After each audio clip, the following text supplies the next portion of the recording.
Hello everyone and welcome back to more Knowing Wheel, and yesterday we returned with episode 133 of your favourite Formula 1 show. Of course, we're back today to discuss the goings-on from the Italian GP from the weekend. I'm joined as always by Jamie183. How are we doing, my friend?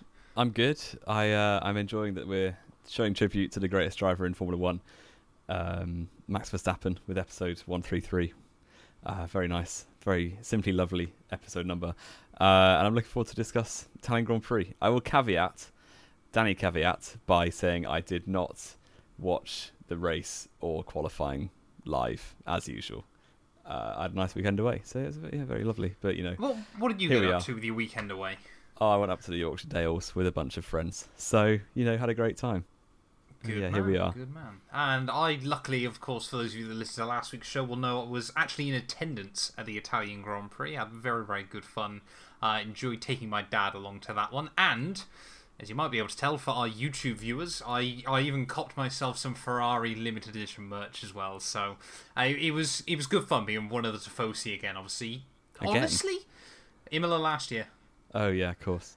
Honestly, it seemed less Ferrari full than Imola last year. It seemed less completely Tifosi, which I was quite surprised by. But, you know, that's the way the cookie crumbles sometimes. And, of course, you know, I'm sure there were a lot of Max fans there, obviously looking forward to him attempting to break the all-time wins record for, obviously, most wins in a row. But, Jamie183 then, let's dive... Well, actually, no. We're going to start this slightly differently, Jamie, because for our regular viewers, first of all, a little bit of housekeeping. If you enjoy listening to the show every week and you're watching this on the main Matt212 YouTube channel, of course, Knowing Wheel is heading to its own place for next season. There's links down in the description below. The podcast already goes live earlier on that channel anyway, so a massive thank you to all of you that have already got yourself subbed over there. But yeah, get yourself subscribed to the Knowing Wheel official YouTube channel from 2024. All of the podcast episodes are going to be going live exclusively over there.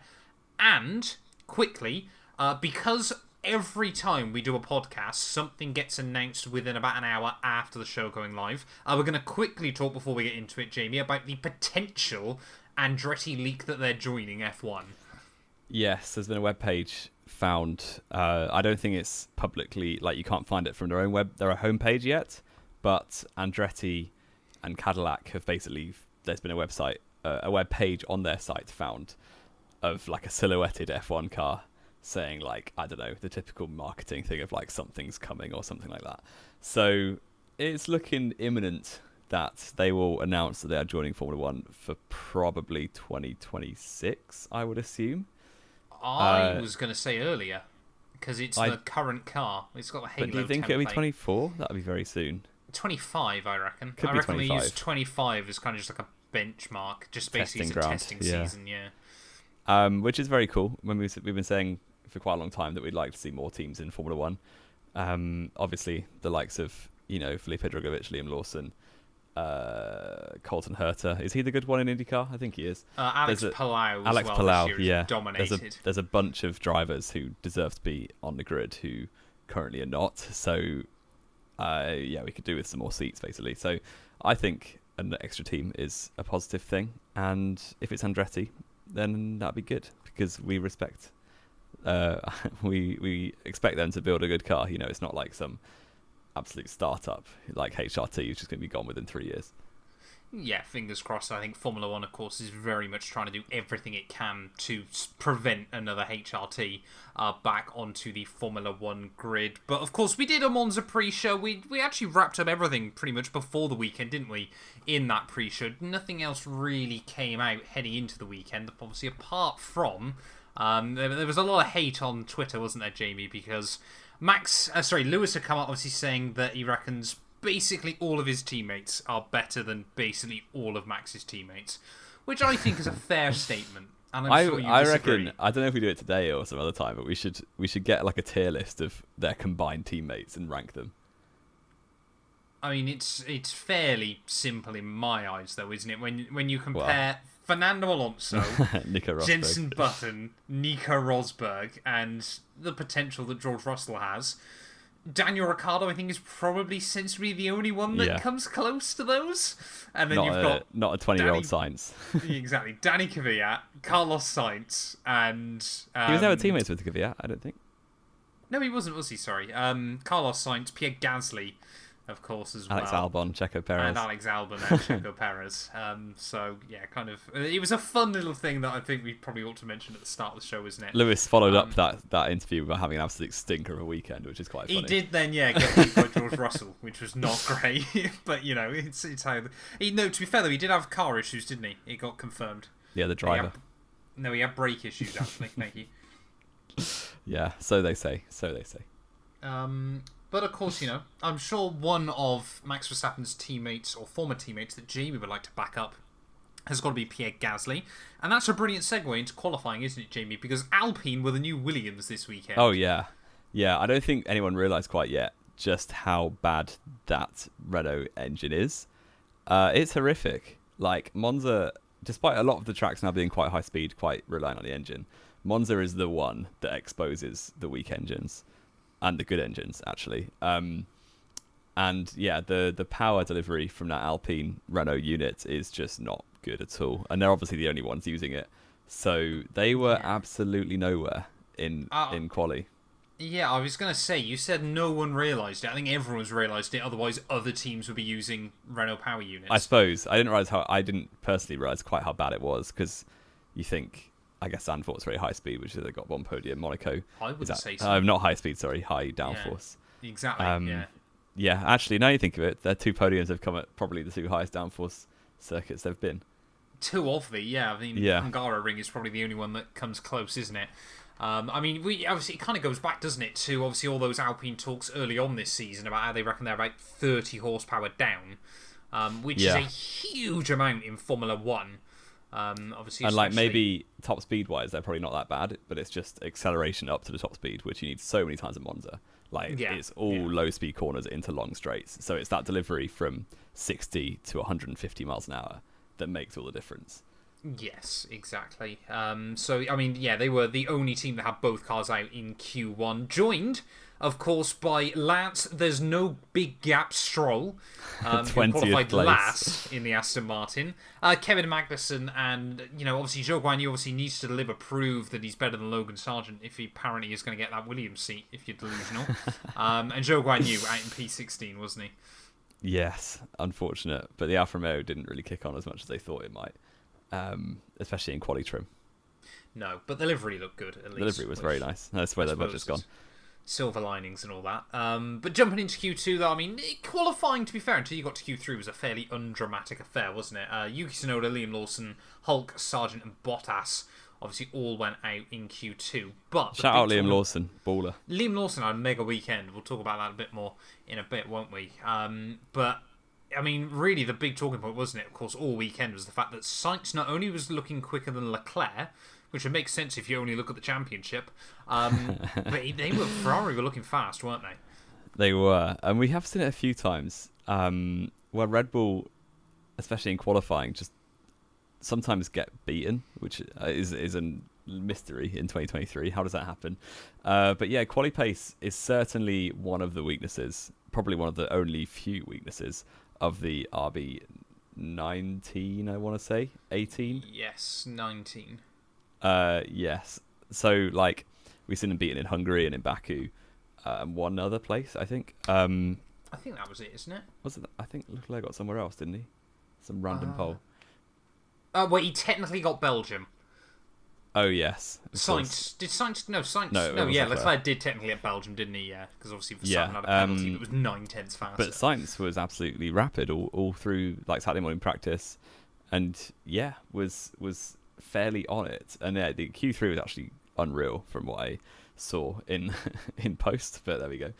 Yeah, you kind of had the first runs was fairly normal. You had the three front runners very, very close together of Max and the two Ferraris, and then the second runs, was just so close. And you had Leclerc was first across the line, then it was Verstappen, then it was Sainz. Not straight in order, I don't think, but that was the order. In that overall. order. Was it in that straight in that order? And Leclerc went top, Verstappen went quicker, Carlos went even faster than him. It was incredible. And all within 67 thousandths of a second, like 2/3 of a tenth, which is insanely. That's like less than a blink almost for three less drivers. than a blink almost. I don't know how much a blink is. Let me do some research. I think it's about 0.05. How long does a blink take? Fair enough. Jamie's going to get some research in, but I mean, I'm just going to add to that, of course, absolutely insane end to qualifying. Probably one of, if not the qualifying session of the year. It is a tenth of a second. It is how long? A blink. Sorry, a tenth of a second? A blink is a tenth of a second. Fair enough. But yeah, being there with the Tifosi to watch that was absolutely mental. Just the fact that obviously Verstappen went fastest and then Carlos Sainz goes 13 thousandths of a second quicker was mental. Shout out to George Russell, though. Beat out Sergio Perez in the end. Go P4 with, Perez 5th. Albon as well. 6th place. I mean, we kind of said, didn't we, that the Williams, this was going to be their track. And Albon was absolutely delivering there. Beats out Piastri, Lewis, Lando Norris, and Fernando Alonso there. So no big gap. Was the equivalent of 2 qualifying sessions. Yes, and, well, Fernando back in Q3. Stroll literally last. Dead last. But you know what? 2024 seat deserved. So confirmed. Exactly. But that obviously brings us then into Sunday, doesn't it? And it's Saturday. There were a lot of fans at the circuit, but it was fairly spread out in terms of fans. Sunday, Ferrari pole, they came out in full force properly. The Tifosi was real, Jamie. Yeah, it's good. It was a very, very good atmosphere. Certainly with the Saturday when Sainz crossed the line, insane for pole position. And all throughout Sunday, really, you could tell the energy was in the air, the buzz. And obviously, you know better than me, but it seemed to be really a cool place to be on Sunday, really. Yeah, absolutely mental. At least, obviously, early on during the afternoon. Of course, the Italians love to back Italy, but it was one of the other Italian cars that had issues before we even got to the green flag, wasn't it? Yeah, Yuki Tsunoda, who actually did quite a good job to get P11 in qualifying. A shame for him on the way to the grid, just complete power unit failure. I don't quite know which it was, but it sounded pretty bad. Could have internal combustion, I'd imagine. Completely broke on him out of Ascari coming around to the grid. So aborted the start completely, had to go around for another formation lap. And then even worse was that he left it in gear or got stuck in gear. So they couldn't move it without a crane and a tractor. So they had to completely abort the start, which I was none the wiser to because I just watched the F1 YouTube highlights, which was, I guess, considering it must have been, a 20-minute delay or something? Yeah, 20 minutes, just over. I was quite pleased. In the baking sun. To skip over that. Yeah, so effectively race paused. There was a bit, I don't know what the confusion was with them coming out of the garages. I didn't quite see much about that, but I guess... Yeah. Originally, they didn't really want them to because I think they wanted to get it going again quite quickly, but then obviously realised that there wasn't a crane where they needed it. So obviously then kind of you had all the personnel from every team was like, well, can we go onto the track or not? And then a couple of people had jumped the gantry to try and get onto the circuit anyway. So it kind of was looking like it was going to be the recipe for a disaster. But luckily, it was kind of all right in the end. That's good then. But eventually we did get away. With the proper start, with no one breaking down on the way to the grid, and it was fairly normal. Sainz held the lead, Max in second. No real position changes. I think there might have been some in the lower top 10, and Hulk broke from 13th to 10th because he's the GOAT. And that was kind of it. It settled down a little bit at the front, but in the middle of the points, you had Alex Albon, who did lose a place to Piastri at the beginning of the race. Got it back on lap 2. Just the low drag nature of that Williams absolutely bulleted past Oscar Piastri around the outside of turn 4. Really good move actually. Did well to leave space on the inside, and showed how to pass Piastri into turn 4, which someone else could have learnt from later in the race. But Albon did a great job. Yeah, no, he did a fantastic job, didn't he? And I mean, really, of course, all eyes were on the battle at the front, wasn't it? Because let's be fair. Sainz took pole by 13 thousandths of a second. There was obviously going to be some Ferrari hopium as you go into the race. Can someone finally stop Red Bull this year? But Basically, immediately, Red Bull, their car's not been a qualifier. It's always been a race car this year. It just is also that much quicker than everything else that it often qualifies pole anyway. And it took us about 2 laps, didn't it, before Verstappen, he started getting the DRS, and immediately he was hounding Sainz for all his worth. Yeah, I was surprised, though, that he wasn't passed immediately, because we've seen it a few times, like at Belgium, for instance, where as soon as Verstappen gets DRS and is right behind the leader, they almost just wave him through and don't really want to lose their own race by battling too hard against him, but it's inevitable that even if he can't pass you on track, he'll just do something different on strategy and pass you anyway. It's a bit like, when back in the day when Mercedes was so dominant, drivers in the midfield wouldn't even bother battling. No. But Sainz actually, I think he did all right to keep him at bay for the first few laps. Obviously, there was the hard defence on lap 6 into turn 1. Like Verstappen was running outside of turn 1, probably alongside enough for some space, and didn't get it. Maybe not quite. Not a chance there. Not a chance. And I mean, it might have brought back shades of a certain incident at the very same corner, didn't it? Yes. Against Lewis Hamilton, which of course goes to show that Max can back out. He just won't against Lewis. Well, he didn't need to. No, exactly. Yeah, no, that's completely. Obviously, Max doesn't need to. He knew he was going to get past Sainz, didn't he? Yeah, that's the why. difference. Obviously, he didn't need to risk the move at all. So obviously, just backed out of that one. Complained on the radio though, which I found quite funny. What about? I didn't hear that. Yeah, he complained on the radio that he felt like he deserved more space there. I kind of agree with him. He had his front wheel almost alongside enough for a bit of space. Sainz definitely wasn't fully ahead. Yeah, but as you round your way on the inside of that corner, you can get further ahead. And let's also not forget, Jamie, as we've both discussed many times, both on and off the show, the reason drivers do that is thanks to Max Verstappen. So he's only got himself to blame. And the FAA. They'll take partial responsibility. Yeah, they can take partial responsibility as well. But the whole reason why wheel-to-wheel racing is no longer possible is a combination of a 17-year-old kid and the FIA not being able to control anything. But that's a rant for another day, isn't it? That has come up many, many times before. I mean, the other battles, there were a lot of battles going on, weren't there? Perez versus Russell early on as well, down in towards turn 1. Russell basically decided, as Perez went around the outside of him, that he was going to, in fact, be braking later. Perez outbroke himself, and George outbroke himself even more. So obviously they both hopped over the grass, which I got a good view of down at turn 1. You've put Brazil 2021 on there, which I'm not quite sure if that's the same. Well, I guess you had that time round, I'm thinking the turn 4 one where Verstappen just sent it from so far back. Both of them went off. And everyone kind of agreed that it was not on, that Verstappen kept the place. And then this time round, you had into turn 1. Russell effectively was sending it because he was behind into the braking zone just. Yeah. And then they both went off, and then Russell kept the place, but there was no uproar. So I think the whole point there was, of course, that Perez wasn't making the corner anyway, which obviously, compared to 2021, Lewis was. That was more just genuinely, I didn't know what you were sort of referencing there. To be completely honest. And I mean, Sainz will have a stout defence. To be fair, probably the best defence we've seen all year against a Red Bull, wasn't it? But by lap 15, it was over. Yeah, but again, it wasn't really because the Red Bull just rinsed past Sainz. It was completely because Sainz made a mistake under the pressure. Because it was into turn 1, you've always got Verstappen right behind. He wasn't alongside. He wasn't going for a move, really.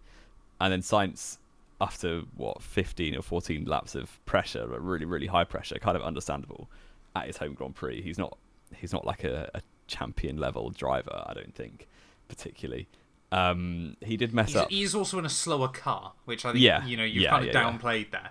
Like that Red Bull, even if Max doesn't get a line perfect, he still then is all over the back of it immediately. Yeah, but Sainz did mess it up because he locked up into turn 1, put himself massively offline, and then on the exit, Verstappen just lined up the switchback and used a bit of boost, I think, on the exit of T2 and around the outside of Curva Grande. Turbo boost.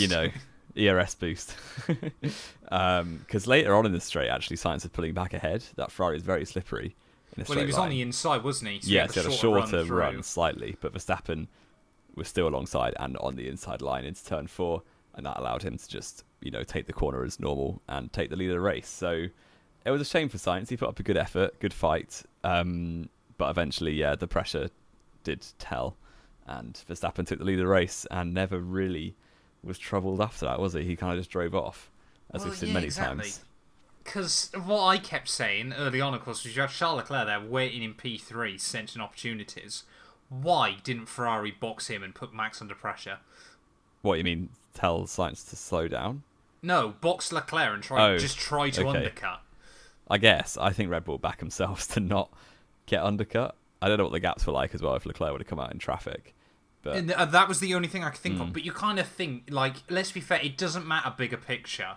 Ferrari aren't in, like, it's not like Ferrari need to come second or third in the constructors, is it? They've got the money. You know, it's not like they need the extra prize money. It's just about trying to win at Italy.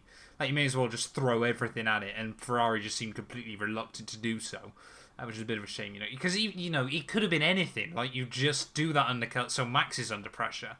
Or even Max covers off Leclerc and then Sainz can do something different. That kind exactly. Of thing. Sainz can go long and then come back later on in the day or something, but Ferrari weren't having it. And it pretty much meant that as soon as Max got past, he built up about a 4-second lead in 3 laps, didn't he? Ferrari just fell off instantly. In a way only Ferrari know how. Meanwhile, further behind, though, Sergio Perez did finally complete the move on George Russell, didn't he? Onto lap 16, just as we started to get towards the pit stop window, which really, with the exception of Hamilton, didn't change much, apart from the fact that once again, a bit like Hungary, Oscar Piastri had the better of Lando Norris all weekend, and Lando was still given the favourable stop. Yeah, I imagine it's probably in the contract. If I, like, maybe not hard and fast, but, you know, Norris is their number one driver this year. Piastri is a rookie. They're paying Norris big money to keep him there. So it wouldn't surprise me if that's like an agreement that he has, that he gets potentially favoured. But yeah, Norris got the earlier pit stop, and they came out when Piastri pitted alongside each other and into turn 1 side by side, and actually did touch. They briefly had a bit of contact, right rear to front left, but no damage done, and Norris was able to keep the place and drive off. So yeah, but they were both stuck all race really behind Alex Albon's Williams, which was proving very tough to overtake, because obviously it's a bullet in a straight line and the McLaren's faster in the corners, obviously. And I think if they could pass Albon, they would have got away from him. But just how hard that Williams is to overtake was, kind of screwing over any chance they had of moving forward. It really was interesting, wasn't it? Because McLaren, one of the slowest cars down the straight. Of course, the other one being Mercedes all weekend long. But kind of after that, you know, by the time Hamilton had pit, he was kind of the one that everyone was kind of keeping their eyes on, wasn't he? And also, of course, Perez trying to obviously close up and get round both of those Ferraris as well. And, of course, managed to complete the move on Charles Leclerc on lap 32. And, of course, went kind of dragged Charles, didn't he, back up towards Sainz into P2 there. And, of course, obviously then got the jump on Sainz a bit later on. And then we probably get into the most controversial moment of the race, which probably still wasn't that... I mean, it wasn't great, but it wasn't that controversial either, was it? It was just an error from Lewis, really. Error from Hamilton, which he admitted to, which I rate. Not all drivers He did do immediately after the race go and apologise. Literally in the race, on the radio, he was like, "Oh, I turned across him, sorry." Yeah. It wasn't great from Lewis, to be fair, but it's good that he apologised. Obviously, basically was trying to overtake Piastri into turn 4. Piastri's on the outside, Lewis on the inside.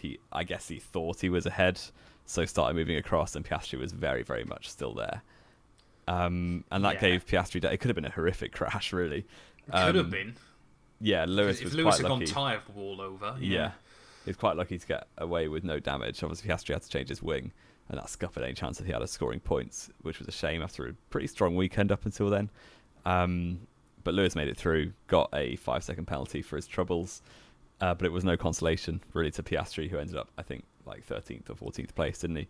So, not the best from Lewis. Small mistake, but didn't actually have much effect other than, you know, ruining Piastri's race. But yeah, I mean, obviously to play devil's advocate as well, of course, obviously the lap before, obviously Oscar Piastri had done the same thing to Lewis, hadn't he?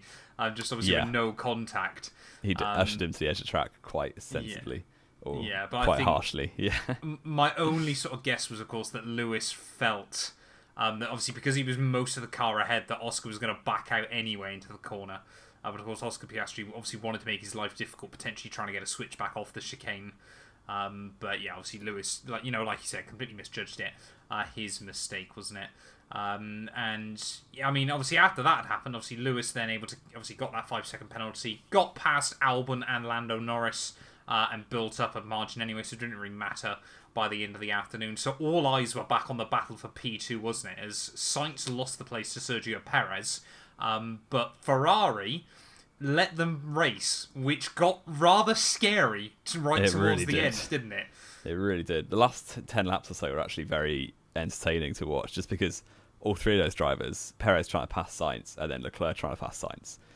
Sainz was defending so hard, he was throwing elbows everywhere, and it made for some really entertaining laps. Not all of them were perfectly fair. I think I would rather them race properly, but there we go. I think it was good hard racing. It was very hard racing. I don't think, I'm glad the FI didn't step in, but I'm sure they weren't far away from in some occasions. There was a lot of late moves and slightly moving in the braking zone and stuff like that.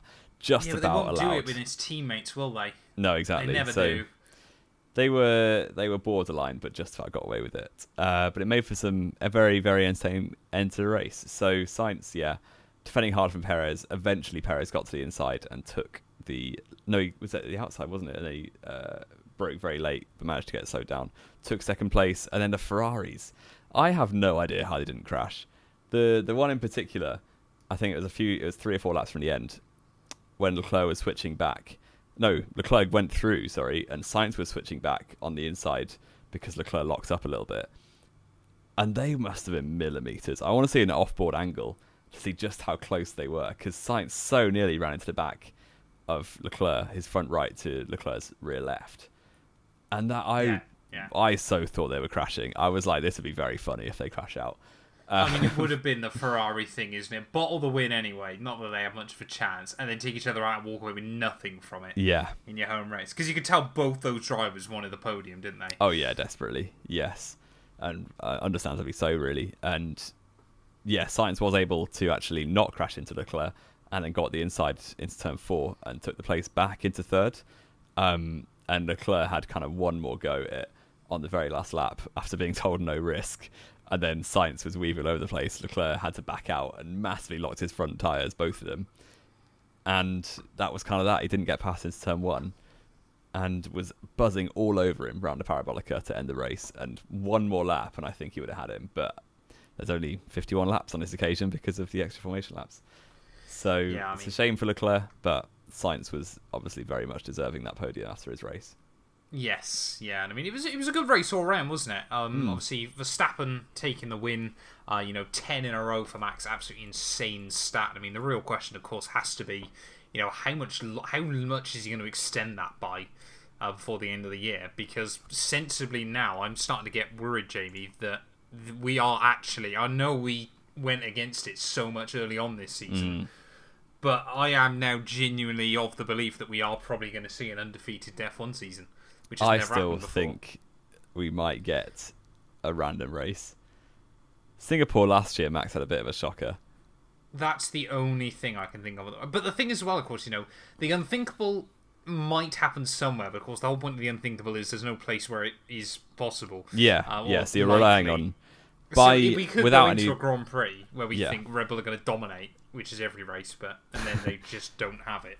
Without any bad luck, he should win every race. Yeah, sensibly. Sensibly. He's only had one bit of bad luck this season, really, in Jeddah. And I guess you could argue Miami qualifying, but he should have got the lap in earlier. So yeah, only one bit of reliability in Jeddah qualifying, and other than that, he's been top all week, all season. Yeah, I think that's really, isn't it? Well, apart from Baku as well, Checo was quicker there. Yeah, yes. Although didn't he get unlucky with the safety car? Or I'm making that up. You're making that up. Oh, okay. But yeah, obviously Verstappen takes the win. Perez P2 there. Sainz rounds out the podium for Ferrari. Leclerc, Russell, Hamilton, Albon, Norris, Alonso, Bottas. I forgot to mention as well there, late on in the day, wasn't it? Sargent, I think, was running in 10th, up in the points right towards the very end, and then Bottas took it away with 4 laps to go. And I think that would have been the final nail in the coffin for your hopes of Zhou Guanyu getting that seat next year. Well, if Sargent had got points, then maybe, but he didn't, so it's still on. So you live in hope, do you? Fair enough. And Liam like Lawson. we said, Lawson, mega weekend. Oh, I really want him to get that seat full time. I think Ricciardo breaking his wrist might be the worst thing he's done. Never mind joining Renault or then joining McLaren. I would say this might be the worst thing he's done, because Lawson, if he can get the better of Yuki... I mean, we've said this since the start of the year, haven't we? That we're not convinced that AlphaTauri is as bad as everyone's made it out to be. We just think Yuki's been doing a good job, but De Vries was woeful. If Lawson now does a better job than Yuki, I mean, you could end up in a scenario where Yuki gets dropped. I don't think it'd be this year. I kind of think Yuki probably ends up at Aston Martin when they become Well, he's Honda. basically guaranteed there, isn't he, in 2025 or 2026 even. Because Alonso might just wait out till then. I could easily see a Lawson-Tsunoda double up in 24, to be honest. And if Lawson's able to score points between now and the end of the season, I think it would be harsh to then take him back out. But I think they'll probably give Ricciardo the seat back when he's fit. But exactly. It's just, I think they'll probably earmark Lawson for a seat in 24 if he's able to score points in Singapore or Japan. I think this is the thing, isn't it? Lawson now basically has 2 races to prove that he has got what it takes. But of course, on the other hand of that, we've got to remember as well, where did Nick de Vries score points last year that got him a Formula 1 seat? It was, of course, Monza. It's probably the lowest skilled track, realistically. Like you just drive in a straight line for the majority of the time. But yeah, hopefully Lawson can do well in Singapore. He did all right in Zandvoort with no practice at all. And this was his first real... this is his first real weekend, and he did a top job. So, yeah, I think that is completely fair for Lawson, isn't it? Piastri 12th, Sargent, Zhou Guanyu, Gasly, Stroll, Hulk, Magnussen, Ocon. With Yuki Tsunoda, the only driver out. Ocon was out as well. Oh, Ocon, did he retire, did he? Yeah, just for no reason, couldn't be bothered. So fair enough. I wouldn't bother either if I was one of the 3 remaining people in Alpine, 2 of which being the drivers. But of course, that did mean bigger picture though. Ferrari now ahead of Aston Martin in the constructors. Jamie, now we are starting to see why you don't put Lance Stroll in a decent car. Yeah, because Alonso's third in the drivers. Sorry. Yeah, and they are 4th in the constructors. So reasonably, if you had someone doing almost as well as Alonso, they should be second. Yeah. I mean, this is the other thing as well, though, isn't it? Because, of course, if McLaren... they had a bit of a dodgy weekend this weekend, but I think, obviously, it just did not suit their car. Imagine if we end up in a scenario where we talk about Aston Martin making this big leap forward, and then in the record books it says 7th to 5th overall. Yeah. I mean, them finishing 4th is pretty reasonable, to be honest. Well, Force India did it on 2 occasions, didn't they, in a row? Yeah. But, as in, if you look at the points... I don't they could beat Ferrari. I don't think they'll beat Mercedes, but if it carries on the way it is, where Stroll scored 1 point in the last 5 races, then you look at the form, and probably they do finish 4th. Or do McLaren get them? That's a long way back. It's 102 points right now. Well, how many races have we got left? I think it's 8 or 9. So it's only. Oh yeah. Wow, the Wikipedia thing scrolls now. Yeah, 8 races. Yeah, so I mean, I wouldn't say it's out of the realms of possibility. It's not it's not impossible. Because McLaren have been the second best car on occasion. Yeah, yeah. Well, we'll wait and see, but that might be one to keep an eye out on towards the end of the year, isn't it? But what do we rate then, Jamie? The Italian Grand Prix. It was alright, wasn't it? I think I can't remember what I gave Zandvoort. I think I gave it Zandvoort a 9. An 8 or 9. Yeah. It was slightly worse than Zandvoort, but it was still good fun. I'd give it a 7.5. I was going to give it an 8. I think, the fact that Ferrari were able to keep Red Bull at bay for 1/3 of the Grand Prix is probably more than we ever could have hoped for. Yeah. I think is fair. Driver of the day, Jamie183. Driver of the day. Who did well? I think I would give it to... I'd probably give it to Alex Albon. It's boring. I was going to say the same. Yeah. Or Sainz, just because Sainz gave us some entertainment. So. Sainz did pretty much defend for 51 laps straight, didn't he? Yeah. It must have been... if I was making league race highlights out of his race, I'd have been bored because he just looked at the back arrow the whole time. Pretty much. But that was most of my league racing career, to be honest.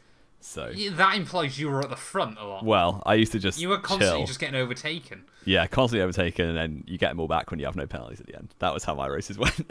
Or when you get the luckiest safety car. Yeah, or a last minute every single week. corner taken quickly safety car, and you just end up at third place. Yeah, Jamie, every week back when we used to league race. Have we got a quiz, Jamie? We have, and it's going to be a fun one. I back you to get all of these answers. How many answers is there? There are 9 answers to this question. And we have Carlos Sainz scored his first podium of the season. And I believe it's his 16th in Formula 1. Okay. He has shared the podium with 9 drivers. Okay. You have a minute to name the drivers. Go. Perez, Verstappen. Yes. Charles Leclerc. Hamilton. Bottas. Pierre Gasly. Mm-hmm. Not Bottas, but the rest are right. George Russell. Yes. You've only got 3 more, and you've got 3/4 of a minute. Lando. Yes. Trying to think where else he's jammed a podium as well before. You got 2 more, and they're probably the hardest 2.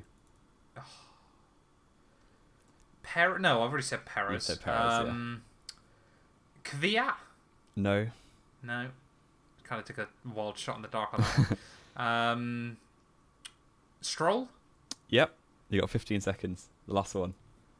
Oh, come on. Ocon? Yes, there you Yes! I'll 10 take seconds that. to go, and you've done it. I've done it. That must be, I think, the best run quiz we've ever had. Yeah, I can't remember ever getting all the answers, to be honest. But there you go. A nice little easy one for you. I will take that. When did he share a podium with Stroll? Monza 2020. Did Stroll get a podium, Monza 2020? Yeah, Stroll should have won, but he's a fraud. Oh, yes, he should, shouldn't he? I forgot. I honestly forgot that Sainz was on the podium that race. Sainz was the one putting the pressure on. I said Gasly for Brazil 2019. Yeah. I had completely forgot about 2020. That's mad. Yeah, Sainz was the one putting pressure on. Stroll got super I remember lucky. It now. You know, Stroll didn't stop, did he? He just got a free pit stop in the red flag, but then bottled from second place. Yeah, he should have easily won that, shouldn't he? Yeah. That racing point. I will take that, Jamie. Last thing before we finish off, though, of course, Jamie, is our predictions recap. Did you do all right? I did very well. You would have done, actually, because you said Red Bull 1-2, didn't you? I did say a Red Bull 1-2. Neither of us got points for pole, so that's good. No, I got 4 points. 4 points for predicting Red Bull 1-2. Well done. Yep, thank you. I believe I got 2 points for predicting a Max Verstappen win.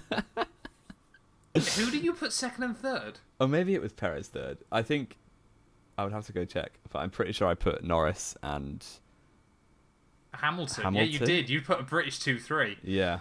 Yeah. So not the best. So are we tied, or are you 1 ahead still? It was a gap of 2 points. 44-42, wasn't it? So what does that make it now? 46, 46, 47. 46. No, yes, yeah. We're tied. I have a chance. We are. I was battering you this point last year, so it's good that you're making it a competition. Well done. Thank you. I'm trying my hardest. But we've got 2 break weeks now, haven't we? 2 break weeks? Yeah, Wow. Singapore's not till towards the end of the month. Oh, wow. Fair play. What are we going to do with ourselves? Times. I don't know. We'll do an iceberg, I reckon. Probably. Jamie. No, Singapore is the 17th. We only got 1 week off. Have we? Yeah. Oh, okay. I thought we had 2 weekends off for some reason. Jamie, give us an outro, my friend. An outro. Well, the pressure of this, the spotlight's on me. But yeah, thank you very much for watching. Don't forget, if you want to watch the podcast in 2024, then go sub to the actual podcast channel. It'll be linked in the description. Do we need to do a sub update quickly? Oh, we could. Let me just. What are you on? I am on 538. We're on 179. We are closing in the gap. The gap is down do you to think 360. Will you catch me by 2024? I believe we will. Well, go make it happen. Make it happen, people. Yeah. That'll round us out for this week. We'll be back next Tuesday. Sorry for the late upload this week. Matt was in a different country, so can't do much about that really. And yeah, we'll see you next week for another podcast.